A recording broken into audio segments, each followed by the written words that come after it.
Excellency Jalo Ragu Lopsi, Honorable Bishop.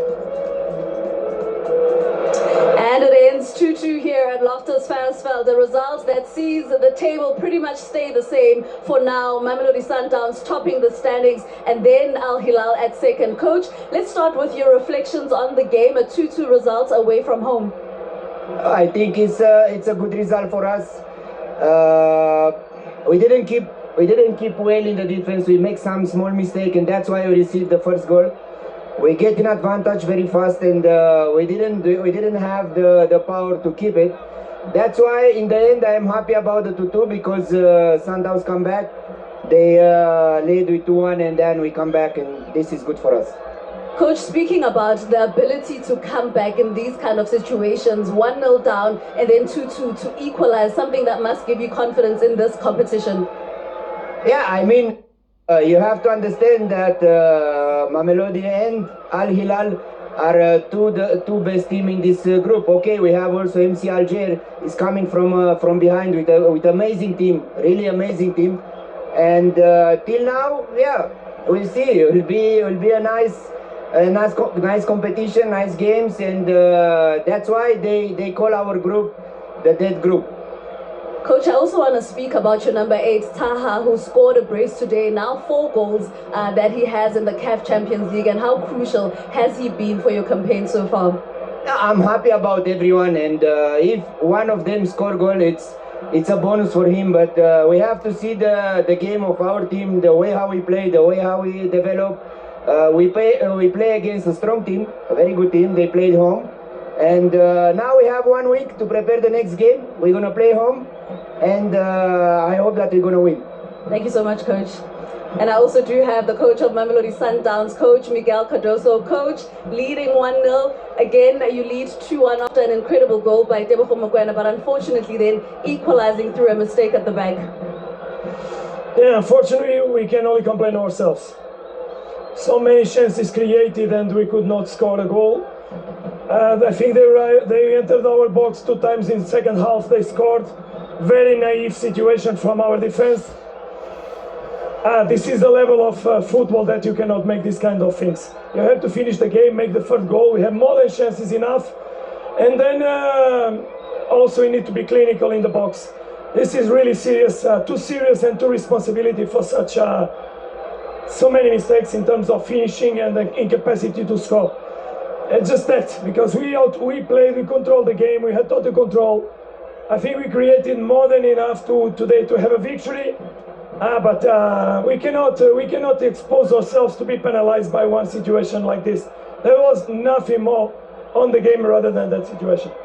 Coach, just looking at some positives though, when you came back from the halftime break and the creativity, the likes of Saleh, Matthews, unfortunately, like you're saying though, not bearing those chances, but the creativity was there. No, the game was there. The team played the way you had to play.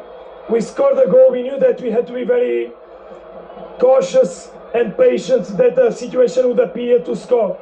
But suddenly you are winning and you allow a goal like that. And we created much more, but we need to really leave the emotions out, be clinical, make the goal and finish the game. Because it should have happened that. And it's what it is.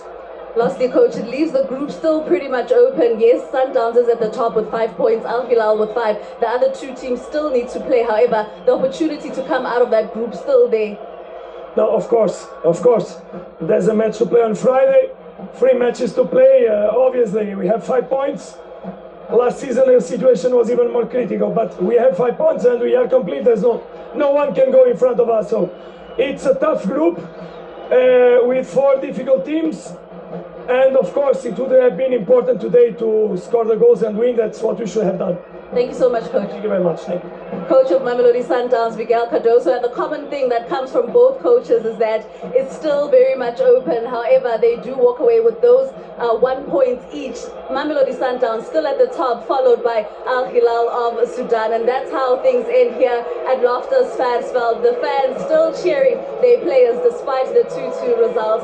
I'm smiling because local football in this regard with a touch of Continental, still back on SABC Sport, and that's where we're going to wrap it up from here at the capital city. Myself, Miso, and the SABC Sport crew on the ground is back to you in studio. The better game. Look at the stats. We had the position. He's right. Here they are in front of us, but not impressed with his team, particularly, he says, up front. Made a lot of wrong decisions and choices in the attack. Yeah, it has been a little bit difficult. I mean, you can even see, even with the selection of the players, you know, as much as there are 10 shots on goal, you know, I mean, only 5 on target. But you have to take those, especially when you are playing home, and also 67% possession has to be translated, you know, into efficiency in the attacking third, and that's what has been lacking today.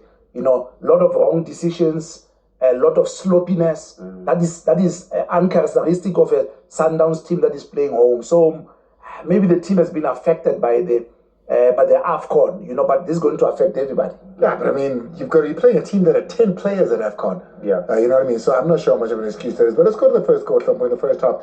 Very early onwards, this one, 15th minutes. Omar Yaqub would go on to score a brace. The 32-year-old scores his third of AFCON, of Champions League. Of course, I did mention during the build-up in the beginning of this match that in the Champions League, they don't miss a lot. And this is the match where I thought, here, you have to take it. Take a foul, take one for the team. And you don't have to even get a yellow card. Just bump the guy. Make sure that you force him to where he doesn't want to go, which is goal side. So for me, I think here it was a big mistake caused by Nuno Santos and Tebogo Mokoena. They should know better, especially when you're playing against these teams. You know your opponents. There's analysts that give you this video for footages for this keeper. Giramusha, for me, he's a tricky player. He knows he can go right, left. But the only way to deal with somebody like that, force him where the crowd is, force him where there's so many bodies. And I thought they didn't do much of defending that moment. Yeah, we spoke about it, the transition from defense to attack. I mean, just to echo what Trump was saying. Yeah, Santos has to take a foul here. Yeah. And then the problem again, what happens that the defense now is really unbalanced. Sure. And if you check, the defenders are now facing their own goals. They're facing Ronwen there. But still, it's important that the nearest player there, who's Allende, who's closer to Omar, have to pick up that player. He tried to take the foul there. Have to pick him up. So he moves past Cupido, then Cupido doesn't pick up that player. So when the team is not balanced, it's important that you stay with your man in defense. But like what Shompo said, take your foul. This is a Champions League match. You take your foul, you make sure that there's a restart, and then the team reorganizes. That did not happen there, and it was a crucial moment also for them to be able to score. Well, they'd have to wait 7 minutes, Mamelodi Sundowns, before they could score their goal, and it was through a move that we've seen throughout the match. Well, I love watching this kind of goals, because I know how difficult it is to execute that kind of a pass. You need to have a right weight, you need to have a right technique, you need to have a telepathy between the receiver and the passer, and the right moment, good pass, good weight, good run from Sales. Of course, he still have to do the job and by finishing, but everything that you can tell that is coming from a training ground hit him. 5th match of this season's Champions League, his second goal. 11 games last season, not a single goal for Sales. He scores here, the opener for Mamelodi Sundowns, draws it at half-time, 1-1. But let's take a look at it in more detail this moment. Yeah, what is key is that Sundowns is always intentional, Always, the fullbacks are always wide. That's very, very intentional. But look what we have done there in the center there, is that they're always between the lines. And all that equilateral that we are putting up there in the midfield there is very, very exciting, that Santos remains available, and then you've got Tashrik on the inside, and of course on top there you have Sales there who maintains that position. But I also like what Shompo said, that as much as Sales is in that position there, Mutiba also has a position at play, he's keeping 2 centre backs there with him. And of course, when this ball is played, the 4 players again that we speak about there, and of course the intention to go behind. This was a good, beautiful goal that shows the tactical structure of Sundowns in attack. Nice width when they're building up, the 4 players in the middle who form that partnership in the middle. And of course, Sales goes in and out and is quite clever to also move on the edge of the defender of the defender to be able to finish. It worked. They got a goal.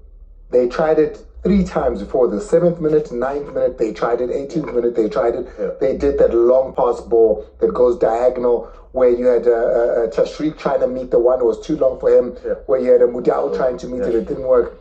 I didn't see any of that in the second half. Yeah, I think we're right. We tried this with Mokoena, where I thought he did well by trying this moment, because I think Sharpening the pencil. Yeah, we did mention that during AFCON he didn't give us such moments a lot, and I thought in this match he tapped into those moments of trying to take shots out of the box.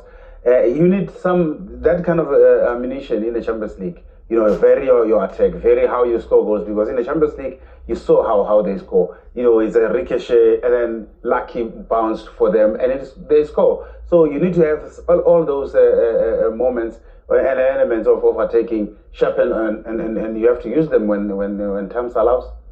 Well, let's go to Mamelodi Sundowns and the attack, of course. Like I said, it differed. In the first half, you saw a lot of the diagonal cross ball, Epulama window, Mabash, right, to get to those corners. Yeah. In the second half was a little bit different. You saw a lot of what you're seeing now in the varied attack. Sopo here, you were scratching. You were saying, what? Come on. Firstly, Leon Muniz there, he has to take that one. He has to take that one. I didn't mention that in the Champions League, it's a game of small margin.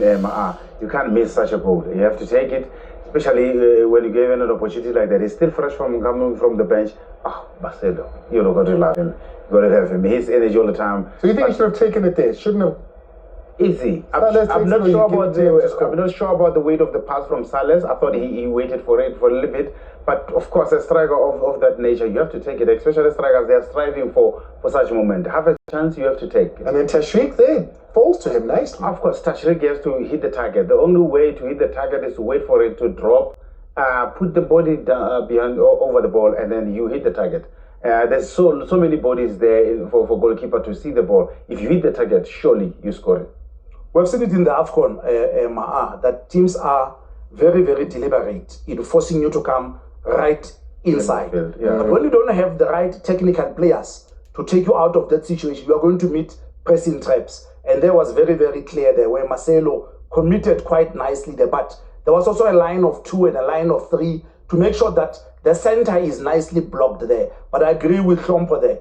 A striker like this one with what is alleged of the money being paid, you should be taking those kind of chances, because in the Champions League, you get 1 or 2 of these chances to be able to finish. 20 goal contributions, over 20 goal contributions the last 2 seasons out in Colombia for Muniz. It doesn't secure that one there. Sundowns still getting in the box there. Tashreeq there was some nice ones. Yeah, it goes back to what TD spoke about in making sure that the wingers come inside to make that a funnel, just go straight to goals. And it gives them opportunities to have numbers in the box where either a cutback is on, either a far pole is still on. So you have that variety of picking a player in the box. And the only thing that let us down in this match is to hit the target. And I thought we had moments where it doesn't have to be a clear one. In the Champions League, we saw the goal, how they score. It doesn't have to be a clear goal, but to make sure that you hit the target, take your chance and score. Oh, this was the attempt now. 28 meters out, right? He's sharpening his pencil here, like we said a little bit earlier. Is the Mokoena in the first half of this. But finally, he gets a hold of it. Sompo, I was going to go to W, but I think this is only right that I come to you with this one. Unbelievable. One of the best I've seen from him. Yeah, I love watching football matches when there's goals like this. And it takes bravery, it takes a level of working to perfect such a technique, because it's a difficult technique to execute, especially now that somebody is charging you. You have to make sure that before he arrives, hit that thing and make sure that you hit the target. A lot of players will try to. Every angle is beautiful. The more I see it on slow motion, it becomes so nice. I think you can clip that video for me. I must put it on my socials. On the positive side, Andy, I think for me, you have to also give credit to the analysts. Yeah. For example, this is a training regimen. that you can see that it's something that they've been doing on the left side of the field first half, and of course the second half. But Al Hilal also here, They were naive. they were very, very naive, and you can see maybe they also don't do their match analysis, because this happened in the first half, it's happening in the second half, and of course you also have to profile this kind of a player. Sure. This is not a player that you leave alone outside the box, because the majority of his goals that he have scored has been crackers like this or headers. So here they were very, very naive, and I don't expect them at this level that they don't really do their match analysis, and they don't do a thorough player profiling, because you can't leave Tebogo Mokoena outside the box like that. You know, he's deadly. And then silence would reign out at Loftus during this Total Energies CAF Champions League match, because Sundowns would concede late on into the match, 70th minute here. Same ball they scored with is what catches them. I'll tell you what. There's a lot of things that were wrong in this Sundowns conceding this goal. We all know that when there's no pressure on the ball, the last line of defense cannot hold a higher line. When there's no pressure, you make sure that you anybody that runs behind you, you track him. The striker can't receive behind you, TD, when there's no pressure on the ball. And I thought the Cupido, Kekana, Basadin, they made a huge mistake by allowing that to happen. And especially in the Champions League, where I did mention that their goal will never be pretty, but they count, because at the end of the match, when they look at the scoreboard, they look at the two goals that they scored. How they scored doesn't matter, but what matters is the scoreline. So they came here, they took a big point, and I thought this was a big lot for Mamelodi Sundowns. We spoke about it also, Andy. When you allow players between the lines, if you check in this situation again, there was a player who was allowed to be between the lines. And in moments like this, which is 70th minute, Sundown then decided to have a line of 5, which is uncharacteristic. And again, it goes to a player who has not really played a lot of time, who's Basadin. So this also talks again about the sloppiness, but against the team synergy, because players are just coming back now from a minor break, you know. But if you're not going to pick up players and movers in the central area, you allow them to be able to, and of course what Trompo is saying there, you allow again no pressure on the ball carrier, and the ball is played freely in that area there. I mean, Pasadena already is shouting when it should have been goal side, you know, and make sure that you stay with your man in that kind of a situation. Pasadena there, Sundowns are known as a team that can play back. You know, if he scanned around and he looked, would it be possible to maybe kick it up for a corner rather than, or even play Ronwin, who's open to him? You have to clear your line. Make sure that you hit the thing on the go standing. But that's something. Is the issue not that? We do. We want to play it out. I did mention the nature of the tournament. This is Champions League. We have to make sure that you respect every element of and especially the opponents that you're playing against. These are the defending champions in their respective countries. So you need to know that they are the same level as you are. So whatever you're doing in the box in the attacking box, you must always be on the top a performance. And that one, I thought he should have easily hit the stand there. Just to add also there, I mean, the moment tells you. You know, it's a serious game that we need maximum points. And in a situation like that, you got to make sure that you clear as much as possible. It got very, I don't want to say rough, but it got very physical, Trumpo, particularly in the second half. You know, we saw a lot of Sundowns players down, a lot of Al Hilal boys imposing their strength. Red card here. I did mention that in moments like this in the Champions League, there's always such confrontation. And the nature of the Champions League says there's some fouls that you will get here at home. In the Champions League, you'll never get. I did thought Mamelodi Sundowns here could know better, especially in putting themselves in a position where to receive yellow card. You don't need such moment. Of course, the referee decided to give an Al Hilal striker a red card. Do you think it was a deserved red card? Well, we saw in the AFCON where somebody has been touched on the face, they give you a yellow card. But a red card, same Mudawi. But I don't think that's worth a red card. But it may be a yellow. I thought the referee was a bit harsh on this. But at this level again, Andile, I mean, you would have been expecting that we must be having VAR. Sure. You know, and as much as the assistant flagged a little bit quicker, you still anticipated that they would have communicated first, you know, to see the harshness and the severity of the action. But to concur what Skipper is saying, it's important that players have to understand that you stay away from trouble, because accumulation of bookings, you know, really affect you moving forward. So it's very, very silly that Flomo decided to jump when the ball is on the other side of the half, you know, and you could see that already Mudau was in total control of the ball. So really unnecessary there, but a lot of discipline. But I thought at this stage we already need VAR. Yaqub with a brace to increase his tally in the Champions League. Group C, doesn't matter what happens.